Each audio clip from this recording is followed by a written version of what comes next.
Hello friends, welcome to our channel Vidyarthi Gyan. Friends, BFM में से module A का chapter 4 का पार्ट 2 देखेंगे आज, डॉक्यूमेंट्री लेटर ऑफ क्रेडिट का।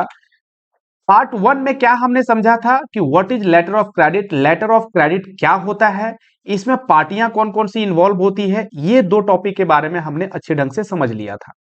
आज जो हम पढ़ने वाले हैं उसी का एक ऑपरेशनल व्यू, कैसे हम उसको कर सकते हैं वन बाय वन, उसी चीज को देखेंगे।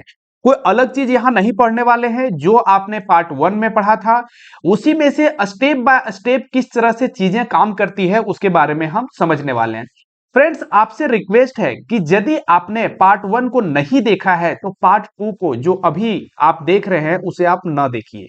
इस वजह से, क्योंकि यदि पार्ट 1 आप नहीं समझते हैं पहले तो पार्ट 2 आपको बिल्कुल समझ में नहीं आएगा। इसलिए क्योंकि यहां पे बहुत ऐसी चीजें हैं जिसे हम रिपीट नहीं कर सकते हैं, जो यदि आप पार्ट 1 देखे रहेंगे तो आपको ये चीजें समझ में आएगी। इसलिए आपसे हम्बल रिक्वेस्ट है कि पार्ट 1 देखें हैं यदि, तभी इस वीडियो को देखिए, नहीं तो पार्ट 1 को पहले देखिए फिर इस वीडियो को देखिए। ठीक है, यहां पे क्या हम पढ़ेंगे कि वन बाय वन, है ना, स्टेप बाय स्टेप क्या क्या प्रोसेस होता है लेटर ऑफ क्रेडिट का, इसके बारे में हम समझेंगे अच्छे से, ताकि आपका फर्स्ट पार्ट में जो भी कंफ्यूजन रहा होगा वो यहां पे आपका क्लियर हो जाएगा। ठीक है, देखिए, लेटर ऑफ क्रेडिट में यदि फर्स्ट पार्ट की बात करें, है ना, फर्स्ट जो प्रोसेस होता है उसकी बात करें तो क्या होता है। The importer in India, suppose करते हैं हम इंपोर्टर सपोज कर रहे हैं कि इंडिया का है और एक्सपोर्टर आपका यूएसए का है, उसके आधार पे चीजें यहां पे देखी जाएगी लेटर ऑफ क्रेडिट में। तो द इंपोर्टर इन इंडिया, जिसे आप बायर कहते हैं, है ना, places an order for goods with the overseas supplier in USA indicating the terms and condition under which the goods are to be supplied। क्या होता है फर्स्ट प्रोसेस, क्या है एलसी का, कि यहां हम क्या पढ़ रहे हैं कि एलसी सपोज करिए इशू करना है, कैसे इशू करेंगे वो स्टेप बाय स्टेप आपको यहां पे बताया जा रहा है। ठीक है, कि एक इंडियन इंपोर्टर है, वो गुड्स को लेना चाह रहा है, कहां से, गुड्स को वो मंगाना चाह रहा है यूएसए का एक जो सप्लायर है, एक्सपोर्टर है, वहां से। ठीक है, तो टर्म्स एंड कंडीशन जो है वो प्लेस करता है कहां पे, यूएसए के जो एक्सपोर्टर है उसके पास, ना, जो गुड्स चाहिए उसे। ठीक है, सेकेंड कंडीशन, सेकेंड प्रोसेस क्या होता है कि द ओवरसीज सप्लायर, जिसे आप बेनिफिशियरी भी कहते हैं, जो यूएसए का है, goes through the terms and conditions, जो टर्म्स एंड कंडीशन है, जैसे कि रिक्वायरमेंट ऑफ गुड्स और सर्विसेज क्या है जो इंपोर्टर के द्वारा बताया गया है ना, in the order placed by the importer, and if the exporter do agree with the order, it confirms the order and request for a letter of credit from a bank in India in favor of the exporter and encloses the copy of contract underlying document order confirmed by the exporter। होता क्या है कि importer पहुंचता है supplier के पास, पहुंचने के बाद उन्होंने क्या है उसको टर्म्स एंड कंडीशन जो भी है वो बताया सप्लायर को। अब सप्लायर टर्म्स एंड कंडीशन के थ्रू जो भी चीजें है उसको लगता है कि हाँ ठीक है, तो इंपोर्टर से डिमांड करता है एक लेटर ऑफ क्रेडिट का, कि एक लेटर ऑफ क्रेडिट हमारे फेवर में अपने कंट्री से, कोई बैंक से हमें क्या है कि इशू करवाइए, जिसमें कि ये कॉन्ट्रैक्ट जो है उस कॉन्ट्रैक्ट के आधार पे वो लेटर ऑफ क्रेडिट इशू किया जाए। ठीक है, ये बात समझ में आ गई।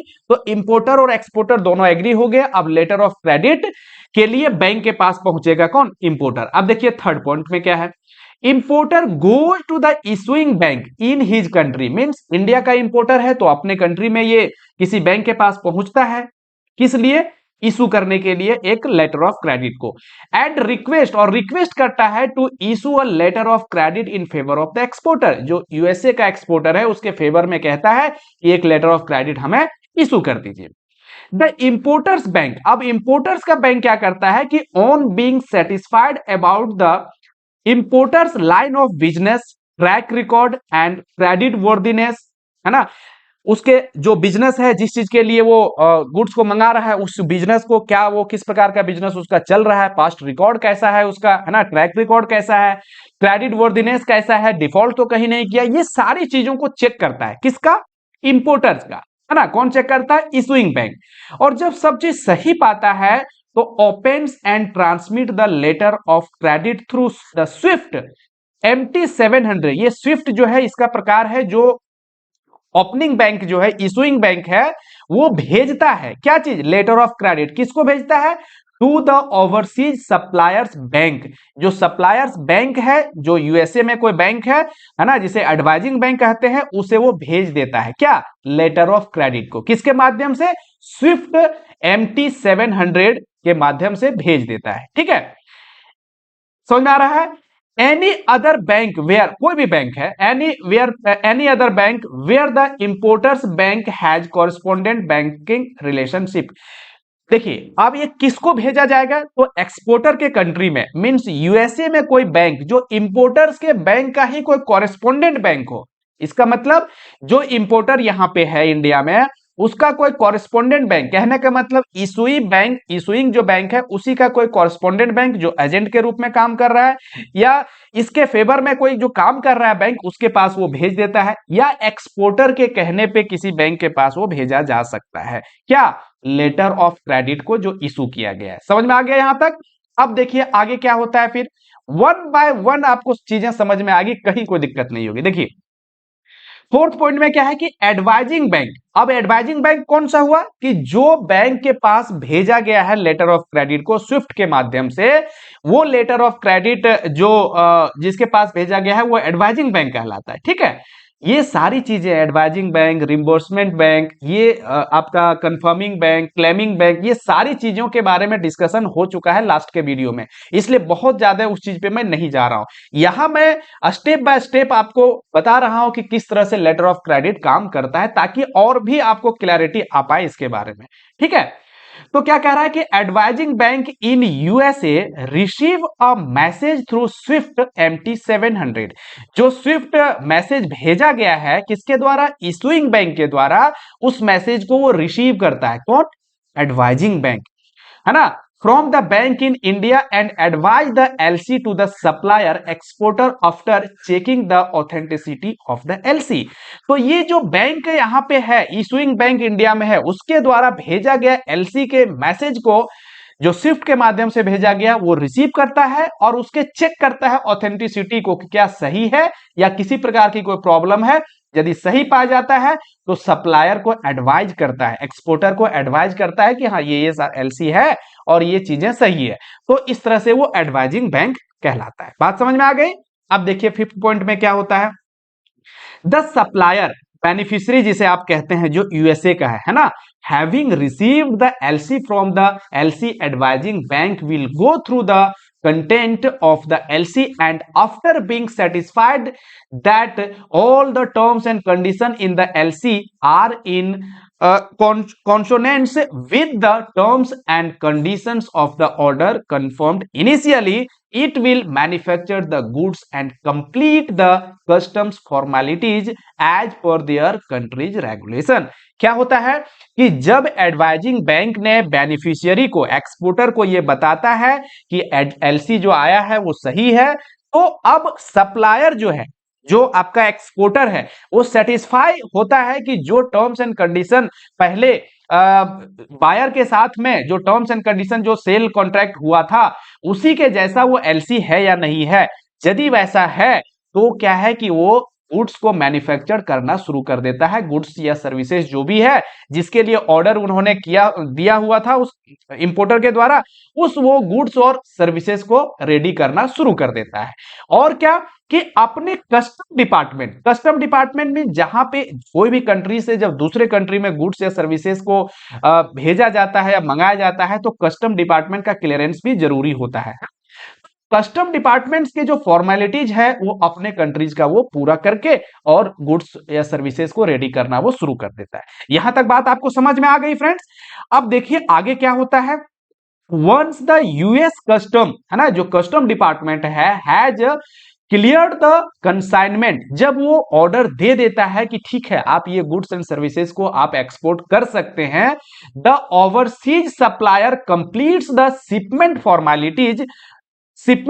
formalities by filling the copies of document with the carrier and receives the bill of lading, airways bill, है ना, और द रिस्पेक्टिव ट्रांसपोर्ट डॉक्यूमेंट। अब क्या होता है कि कस्टम डिपार्टमेंट से उसे मिल गया कंफर्मेशन, है ना, कि ठीक है ये गुड्स और सर्विसेज को आप एक्सपोर्ट कर सकते हैं, जो भी फॉर्मेलिटीज है उसके कंट्री के, है ना, यूएसए के। उसके बाद वो गुड्स एंड सर्विसेज को रेडी करके शिपमेंट के लिए भेज देता है, शिपमेंट कर दिया जाता है। कहने का मतलब उसे लोड करके शिप पे और भेज दिया जाता है। और जो डॉक्यूमेंट है, कैसे पता चलेगा इंपोर्टर को कि उन्होंने भेज दिया है? फिर इंपोर्टर, कहने मतलब जो इंडिया में जो इंपोर्टर है उसे उस गुड्स को रिलीज भी तो करवाना पड़ेगा। वो गुड्स कैसे रिलीज कराएगा? बिल ऑफ लेडिंग जो मिलता है, जो दिया जाता है शिपमेंट के जो ऑनर होते हैं, जो शिप्स के ऑनर रहते हैं, उसके द्वारा इशू किया जाता है सर्टिफिकेट को कि हाँ ये डॉक्यूमेंट्स हमने लोड कर लिया है और ये डॉक्यूमेंट्स आके शिपमेंट के लिए भेज दिया जा रहा है। ठीक है, तो वो जो डॉक्यूमेंट दिया जाता है उस डॉक्यूमेंट को वो रिसीव करता है ना, प्रूफ रहता है कि हाँ हमने भेज दिया है। एक्सपोर्टर रिसीव कर लेता है उस डॉक्यूमेंट को, बिल ऑफ लेडिंग या एयरवेज बिल को, ठीक है, जिस माध्यम से भेजा जा रहा हो गुड्स को। अब क्या होता है 7 पॉइंट में देखिए, all the original export document यही बिल ऑफ लेडिंग जो भेजा गया है, जिसका प्रूफ है कि हाँ डिस्पैच कर दिया गया है गुड्स को, है ना, तो उसका ओरिजिनल जो डॉक्यूमेंट है, एक्सपोर्ट डॉक्यूमेंट जिसे कहेंगे, along with necessary declaration under the US regulation are submitted by the overseas supplier, जिसे बेनिफिशियरी भी कहते हैं। किसको वो सबमिट करता है? टू देयर बैंक और द बैंक ऑथराइज्ड, जिसे आप नॉमिनेटेड बैंक को कहते हैं। ये कौन सा बैंक है? जिस बैंक को ऑथराइज किया जाता है इशुइंग बैंक के द्वारा कि जो भी डॉक्यूमेंट्स है उसका डील आप करेंगे, डॉक्यूमेंट के साथ डील आप करेंगे, उसे नॉमिनेटेड बैंक बोला जाता है। ये सारी चीजें डिस्कशन हो चुका है। किस लिए? To handle the document under the letter of credit. और लेटर ऑफ क्रेडिट में जो भी डॉक्यूमेंट है, ये एक्सपोर्ट डॉक्यूमेंट जो ओरिजिनल डॉक्यूमेंट है उसको वो हैंडल करेगा, बिल ऑफ एक्सचेंज उसके साथ में होगा, और ये निगोशिएशन करेगा किसके साथ? एक्सपोर्टर के साथ, कि फंड कब चाहिए, नहीं चाहिए, उसमें लिखा हुआ रहता है कि यूजान्स आपका एलसी है या साइट एलसी है, उसके आधार पे पेमेंट की बात होती है। तो जो भी निगोशिएशन होता है ये निगोशिएटिंग बैंक या नॉमिनेटेड बैंक कहते हैं, उसके साथ में वो होता है। ये सारे बैंक आपका एडवाइजिंग बैंक भी हो सकता है, बैंक जो एडवाइजिंग बैंक है वही हो सकता है। ये डिपेंड करता है कि क्या डिमांड किया गया है पार्टियों के द्वारा। ठीक है, तो ये चीजें भी आपको यहां तक समझ में आ गई कि नॉमिनेटेड बैंक के साथ डॉक्यूमेंट को सबमिट कर दिया गया। यहां तक बात समझ में आ गई। अब देखिए क्या है, देखिए फ्रेंड्स, एक एक चीज आपको जो भी आपने फर्स्ट पार्ट में देखा है वो सारी चीजों का यहाँ पे एक स्टेप बाय स्टेप चीजें देखने को मिल रही है, ताकि आपके दिमाग में ये छप जाए, कहीं से निकल ही नहीं सके। ठीक है, तो 8 पॉइंट में क्या है कि द सप्लायर्स एक्सपोर्टर बैंक। अब एक सप्लायर्स का बैंक है जो सप्लायर्स के कंट्री में है, जिसको डॉक्यूमेंट हैंडल करने के लिए दिया गया है, एक्सपोर्ट डॉक्यूमेंट जो है, सो है ना, वो क्या करता है? स्क्रूटनाइज करता है डॉक्यूमेंट्स को, है ना, and if on the face, यदि वो पाता है, appear to be complying with the terms and conditions of the LC, जो एलसी में टर्म्स एंड कंडीशन है उसके आधार पे डॉक्यूमेंट यदि वो पाता है जो सबमिट किया गया है एक्सपोर्टर के द्वारा, है ना, तो क्या होता है आगे कि मे आइदर निगोशिएट अंडर एलसी, तो फिर वो डायरेक्टली निगोशिएट करता है एक्सपोर्टर के साथ कि ठीक है ये डॉक्यूमेंट आपने दे दिया, अब फंड आपको हम रिलीज करेंगे, अभी करें या बाद में करें, ये टर्म्स एंड कंडीशन जो एलसी रहता है उसके आधार पे वो तय करता है। तो या तो खुद ही वो निगोशिएट करता है उस डॉक्यूमेंट को, और may forward the documents to the importer's bank in India, है ना, या तो फिर इंपोर्टर्स के जो बैंक हैं जो इंडिया में, जिसे इशुइंग बैंक आप कहते हैं, उसके पास भेज दिया जाता है ऑनरिंग के लिए। किस चीज का? डॉक्यूमेंट का, कि ये डॉक्यूमेंट रहा आपका, ये सबमिट किया है एक्सपोर्टर ने, ये डॉक्यूमेंट को आप देख लीजिए। ठीक है, तो या तो वो खुद ही निगोशिएट करता है डॉक्यूमेंट को, या तो फिर भेज दिया जाता है इशुइंग बैंक को। ठीक है, यहां तक भी बातें आपको समझ में आ गई फ्रेंड्स।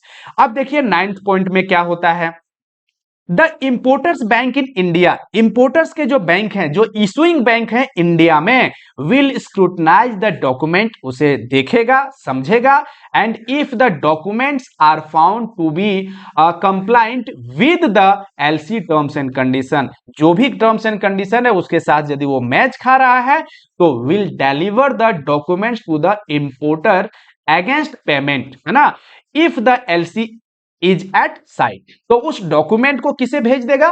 इंपोर्टर को। क्यों भेजेगा? क्योंकि इंपोर्टर को जब तक डॉक्यूमेंट नहीं मिलेगा, जो शिपमेंट का डॉक्यूमेंट है, जो एक्सपोर्टर डॉक्यूमेंट है, वो नहीं मिलेगा, तब तक वो गुड्स और सर्विसेज उसको रिलीज ही नहीं करवा पाएगा अपने कंट्री में। कस्टम डिपार्टमेंट से उसे मिलेगा ही नहीं, क्लियरेंस ही नहीं मिल पाएगा। इसलिए वो डॉक्यूमेंट यदि सही पाता है तो वो भेज दिया जाता है किसको? इंपोर्टर्स को। ठीक है। और पेमेंट जो है किस लिए? कि अगेंस्ट पेमेंट उसके लिए तुरंत डिमांड कर लिया जाता है। कब? जब एलसी साइट एलसी हो। साइट एलसी मींस वैसा एलसी जिसे देखते ही एट साइट ही उसे पेमेंट करना होता है, वैसे एलसी के लिए तुरंत वो डिमांड कर लेगा पेमेंट का। किससे? इंपोर्टर से। कौन करेगा? इशूइंग बैंक करेगा। ठीक है। और against acceptance if the LC is at usance. लेकिन यदि एलसी यूजांस एलसी है ना, यूजांस एलसी कहने का मतलब हो गया कि कुछ दिन के बाद पेमेंट करना है, जो भी उसमें टाइम दिया हुआ है उसके आधार पे, तो उसे एक्सेप्ट कर लेगा, है ना, उसे एक्सेप्ट कर लेगा डॉक्यूमेंट्स को, और जब ड्यू डेट आएगा उस समय पेमेंट किया जाएगा। तो ये बात भी आपको समझ में गई। अब फ्रेंड्स 10 पॉइंट में क्या कह रहा है? The importer's bank will make the payment. अब इंपोर्टर्स का बैंक पेमेंट देगा इफ साइट एलसी, वही मैंने बताया कि यदि साइट एलसी है कि तुरंत देखते ही कर देना है, तो पेमेंट रिलीज करेगा इंपोर्टर्स का bank to the overseas supplier. किसे रिलीज करेगा? क्योंकि पेमेंट किसको मिलना है? फंड किसे मिलना है? सप्लायर को मिलना है। तो सप्लायर को डायरेक्टली इशूइंग बैंक नहीं देगा। क्या करेगा कि पेमेंट को रिलीज कर देगा सप्लायर, ओवरसीज सप्लायर को रिलीज कर देगा थ्रू देयर बैंक और थ्रू द नॉमिनेटेड बैंक। जो ओवरसीज जो सप्लायर है, मतलब एक्सपोर्टर है, उसे रिलीज करेगा पेमेंट, लेकिन किसके माध्यम से? वो बैंक के माध्यम से, जिसे नॉमिनेटेड बैंक कहते हैं। जो डॉक्यूमेंट को डील कर रहा है ना एक्सपोर्टर के कंट्री में, उसे पेमेंट दे देगा और वो पेमेंट रेमिट कर दिया जाएगा एक्सपोर्टर को। ठीक है, नॉमिनेटेड बैंक के द्वारा। by remitting the funds to the nostro account to the suppliers bank via SWIFT। आप देखिए एक चीज और यहां पे समझिए कि नोस्ट्रो बैंक जिस बैंक के साथ मेंटेन किया गया है इस इंपोर्टर्स बैंक इशूइंग बैंक के द्वारा, वो इशूइंग बैंक का जो नोस्ट्रो अकाउंट मेंटेन किया जा रहा है जिस बैंक में, उस बैंक के पास भेज दिया जाता है फंड को। क्योंकि फंड भेजा जाएगा किसी अकाउंट में ही ना भेजा जाएगा, तो अकाउंट जो नोस्ट्रो अकाउंट जिस बैंक के साथ मेंटेन किया जा रहा है उसी बैंक को भेजेगा। अब वो नोस्ट्रो अकाउंट मेंटेन करने वाला हो सकता है नॉमिनेटेड बैंक के साथ ही मेंटेन किया गया हो, या कोई दूसरा बैंक हो जिसके साथ में नोस्ट्रो अकाउंट मेंटेन किया जाता हो। तो यदि कोई दूसरा बैंक हो, नॉमिनेटेड बैंक के साथ नोस्ट्रो अकाउंट मेंटेन नहीं किया गया है उसका, तो वैसे केस में जो दूसरा बैंक होगा वो रिम्बर्समेंट बैंक कहलाएगा, और वो रिम्बर्समेंट बैंक फिर नॉमिनेटेड बैंक को फंड्स रिलीज करेगा। बात समझ में आ गई? If the LC is on usance basis, लेकिन जब यूजांस बेसिस पे एलसी होगा, the importer's bank will send the acceptance via SWIFT committing to make the payment on due date. और यदि आपका एलसी जो है वो यूजांस एलसी है, तो डॉक्यूमेंट को एक्सेप्ट करके कंफर्म कर दिया जाएगा। जो नॉमिनेटेड बैंक है, जो आपका नॉमिनेटेड बैंक है, उसे कंफर्म कर दिया जाएगा कि हाँ जब ड्यू डेट आएगा तो इसकी पेमेंट को कर दी जाएगी। ठीक है, इस तरह से डॉक्यूमेंट को एक्सेप्ट कर लिया जाएगा। तो डॉक्यूमेंट एक्सेप्ट कब किया जाता है? एलसी एक्सेप्ट कब किया जाता है? जब उसका ड्यू डेट अभी नहीं आया है, जब यूजांस एलसी होता है। और जब साइट एलसी होता है तो उस समय क्या है कि डायरेक्ट उसका पेमेंट कर दिया जाता है। तो ये बातें भी समझ में आ गई। अब यहां पे एक चीज कंफ्यूजन आपका ये रहता होगा कि ये नॉमिनेटेड बैंक क्या पहले से पेमेंट कर देता है क्या? हाँ, यदि पहले से पेमेंट उन्होंने कर दिया, मैंने बताया ना यहां पे देखिए निगोशिएटेड बैंक है ना, निगोशिएटिंग बैंक और नॉमिनेटेड बैंक एक ही है, एक ही नाम है दोनों का, है ना, अलग अलग नाम है एक ही बैंक का, नॉमिनेटेड बैंक और निगोशिएटिंग बैंक।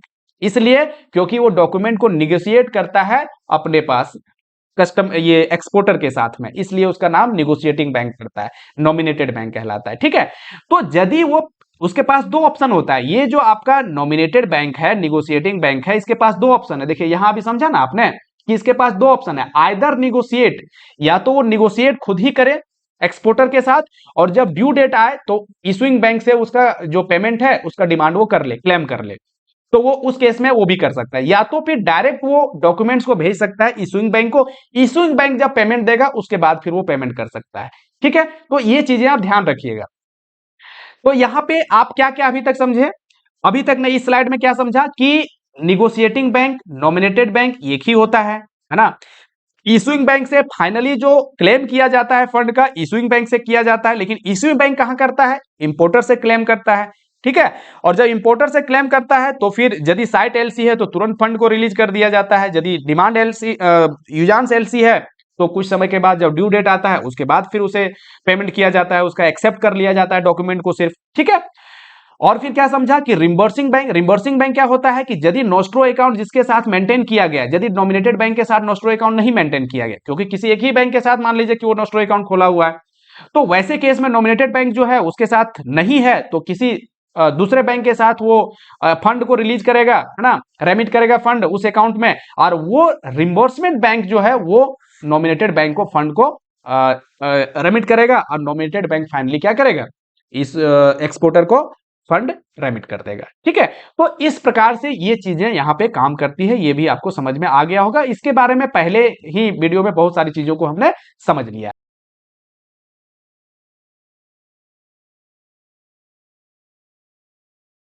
देखिए अब 11th पॉइंट में क्या कहता है कि the suppliers bank, suppliers bank में से कौन? Nominated bank. समझिए, सप्लायर्स बैंक हैं तो उसका मतलब बहुत सारे बैंक आते हैं, जैसे आपका नॉमिनेटेड बैंक हो गया, जिसे आप नॉमिनेटेड बैंक को निगोशिएटिंग बैंक भी कहते हैं। ठीक है, एक तो ये हो गया, आपका कंफर्मिंग बैंक है, एडवाइजिंग बैंक है।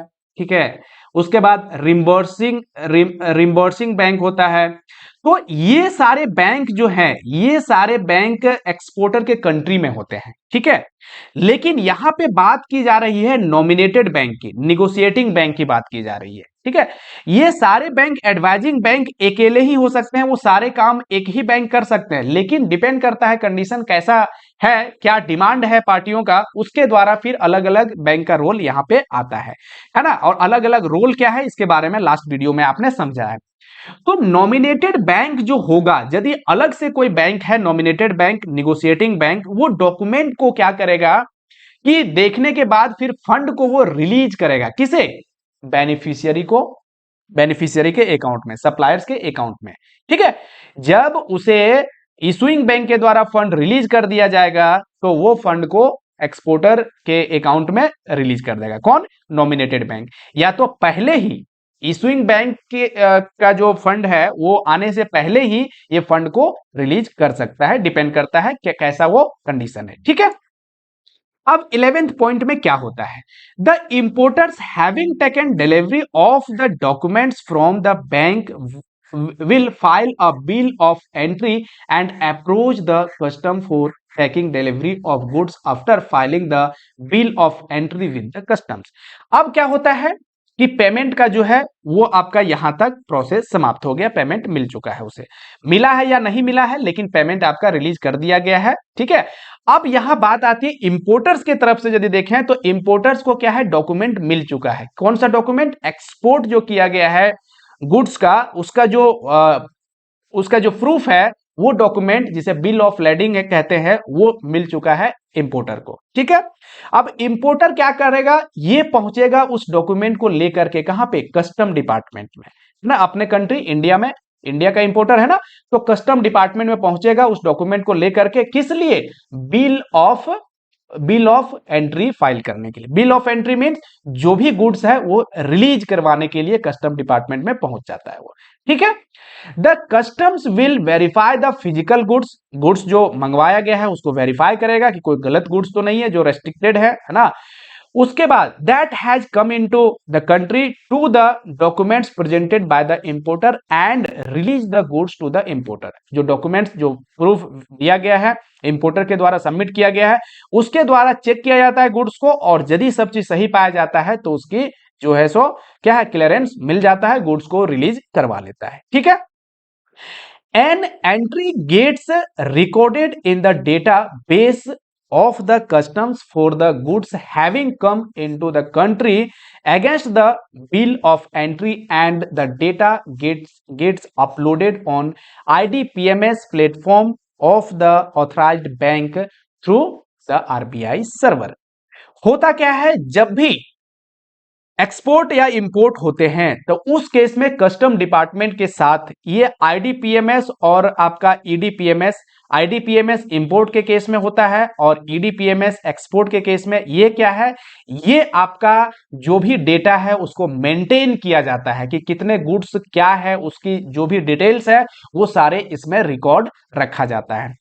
तो जो इंपोर्ट होकर के गुड्स आया है उस गुड्स को भी यहां पे कस्टम डिपार्टमेंट क्या करेगा, आईडीपीएमएस सर्वर पे, जो आपका आरबीआई का सर्वर है, उस पे एंट्री करवाया जाएगा ऑथराइज्ड डीलर के माध्यम से। ठीक है, आगे क्या होता है, the importer thereafter submit the copy of documents to the authorised bank. Authorised bank को वो कॉपी जो क्लियरेंस मिला है कस्टम डिपार्टमेंट से उसे सबमिट करेगा ऑथराइज्ड डीलर के पास। ऑथराइज्ड डीलर क्या है कि वैसे बैंक जिसको परमिशन मिलता है आरबीआई से फॉरेन एक्सचेंज में डील करने के लिए, जहां आपका अकाउंट होता है ऑथराइज्ड डीलर इसका इंपोर्टर का, तो वो ऑथराइज्ड डीलर के पास पहुंचता है और डॉक्यूमेंट को सबमिट करता है।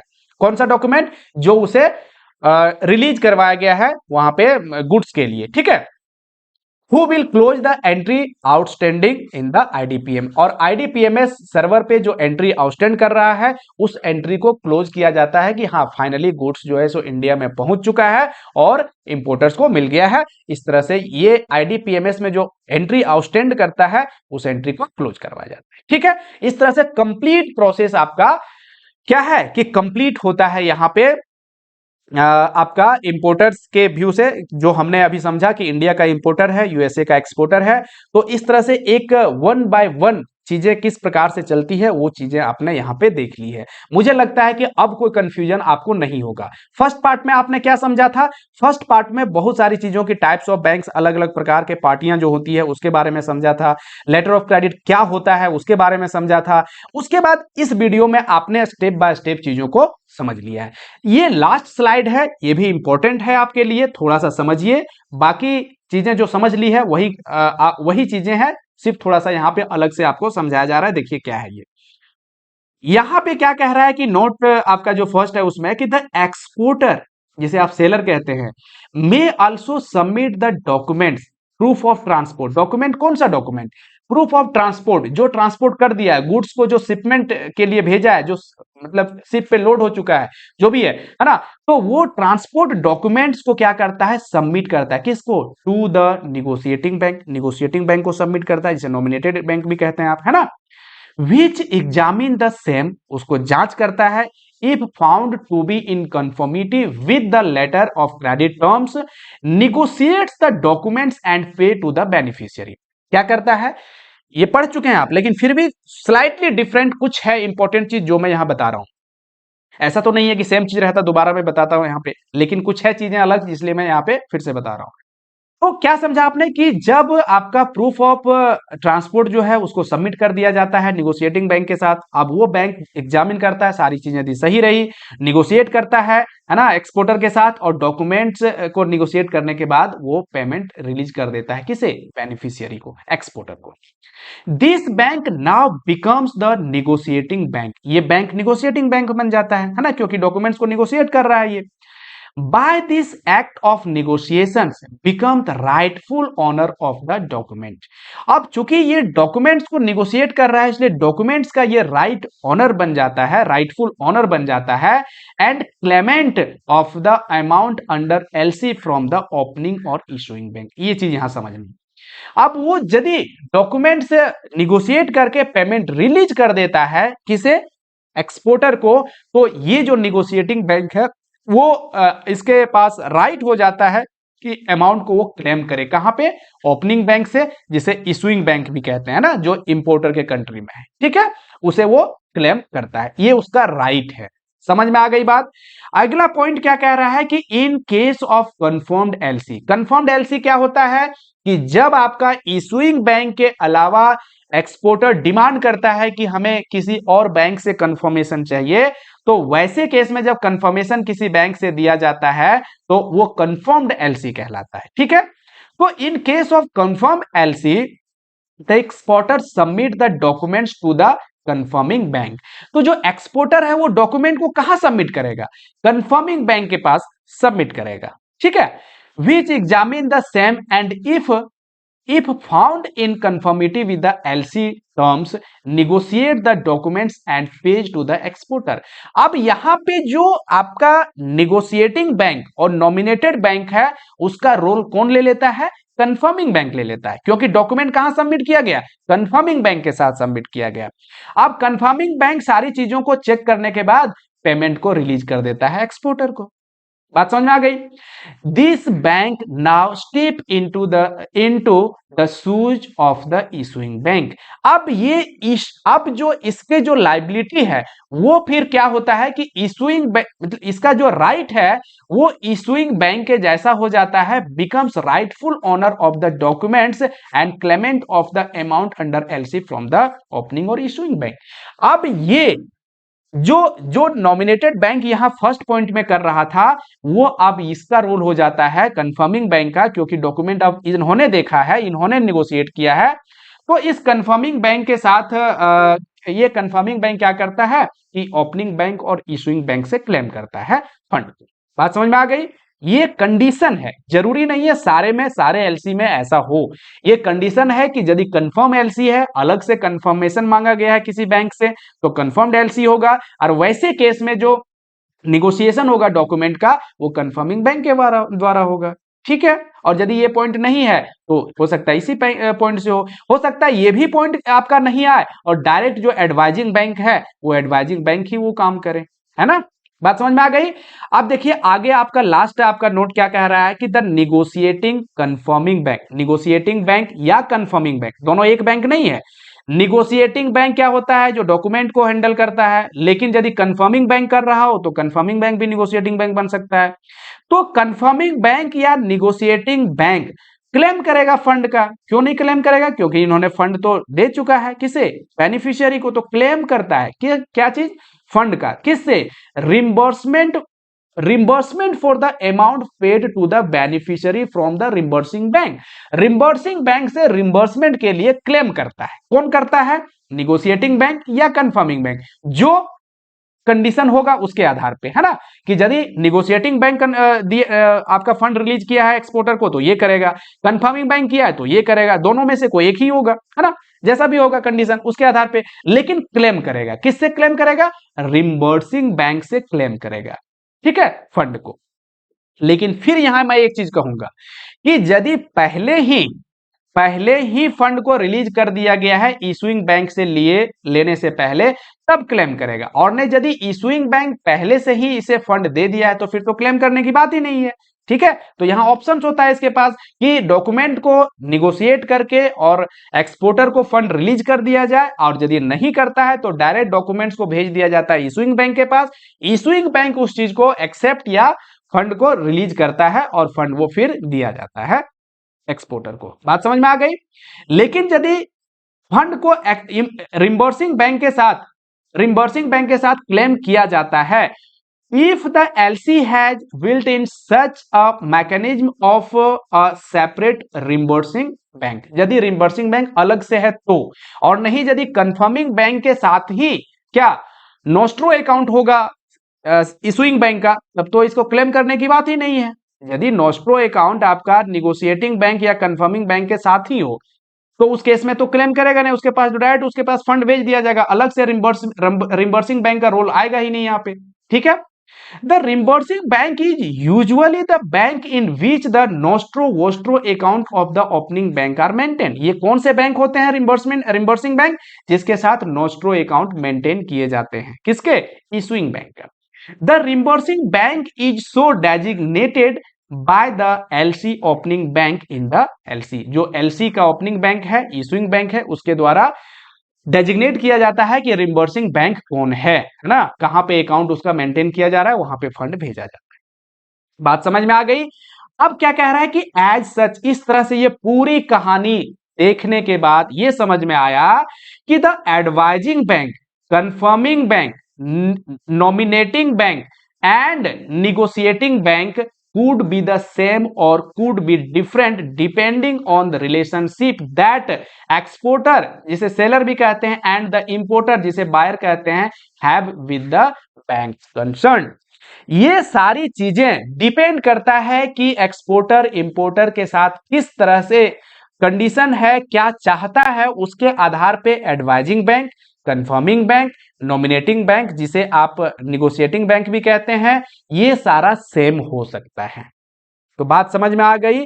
अब मुझे उम्मीद है कि एलसी आपको कहीं दोबारा पढ़ने की जरूरत नहीं पड़ेगी, आपको पूरी तरह से समझ में आ गया होगा फ्रेंड्स।